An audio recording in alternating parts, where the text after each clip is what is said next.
Hi, I'm Scott Fontana, the creator of the Crown Stop fence, and I want to take a moment to talk about how these fences fit your saw and what to expect. The Crown Stop fence, they fit 4 different model saws, the 12-inch DeWalt sliding miter saws, 779, the 780, the 781, and the 790. So we knew when developing our fences, we were dealing with 4 different tracks of one set of fences, and all tooled machine pieces have a very slight tolerance level. So we chose a fit that is going to be either flush or slightly proud. And the reason for that is when you cut on your saw, you are either going to be cutting on the flat with materials anywhere from 1/4 of an inch all the way up to 1.5 inches, where you're always just going to be riding against the lower fence. It's not until you get into cutting vertical material like baseboard, soffit board, crown molding, that you're going to want to be against the upper fence. And by having a flush to somewhat crowd, very minimal, you're always going to find that you are going to be flat against the upper fence.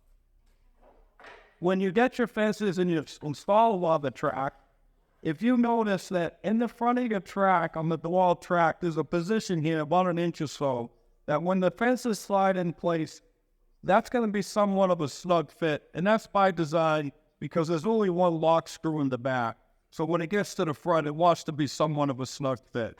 But again, dealing with 4 different model saws, 1 set of fences, if you find that that is a little too snug, it's not sliding in comfortable for you, we recommend that you either take a hand sanding block or a pond sander, lightly sand the back side of the tongue, minimal, we're talking thousandths of an inch, and your fence will slide right into place. When you tighten up your fences with the lock nut, make sure that you tighten it all the way, good and tight.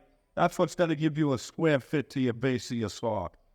The Crown Stop fence was developed with a sliding stop bar to assist you with cutting crown molding.